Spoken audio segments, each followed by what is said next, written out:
Sinabihan ko na rin talaga sila. Really, I truly want a trial because I want a bloodbath talaga.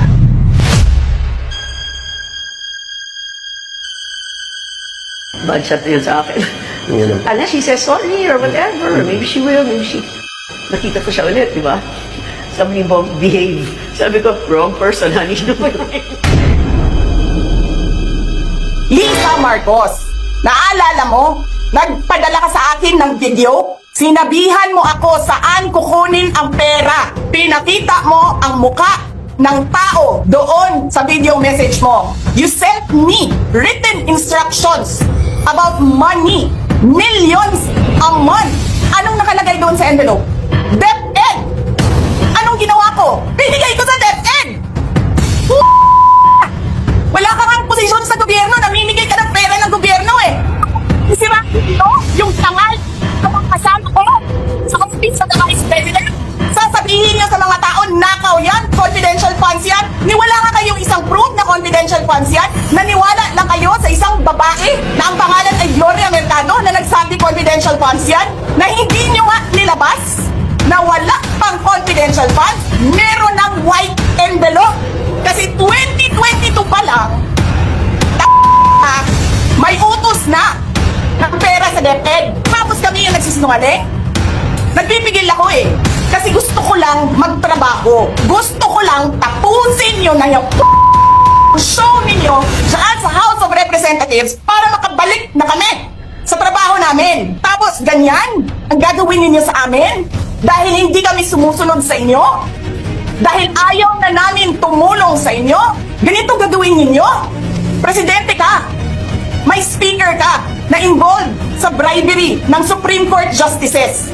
May video, may kaso, may witnesses. Hindi mo tinanggal yung speaker mo. Pinabayaan mo siya abusuhin ang pera ng bayan. Paikot-ikot sa buong bansa, namimigay ng pera na para bang kanya.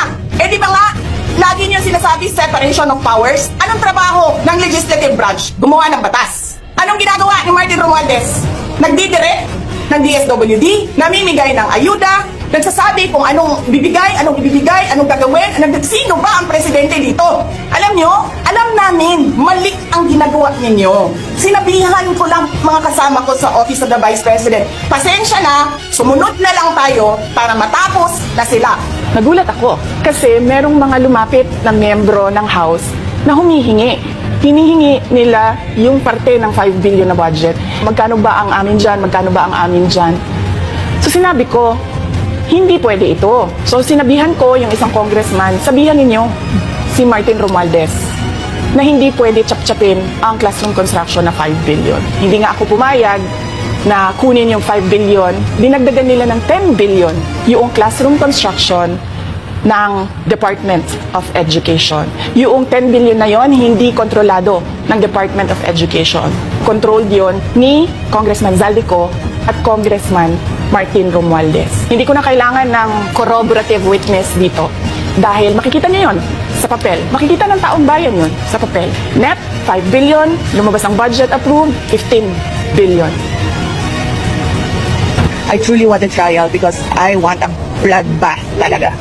Mr. President, kayo po ba sa puso ninyo, gusto niyo bang makipagkasundo pa sa mga Duterte? Oo. Ayaw ko ng gulo. Gusto ko makasundo sa lahat ng tao. Mas maganda, marami na akong kaaway. Hindi ko kailangan ng kaaway. Kailangan ko kaibigan.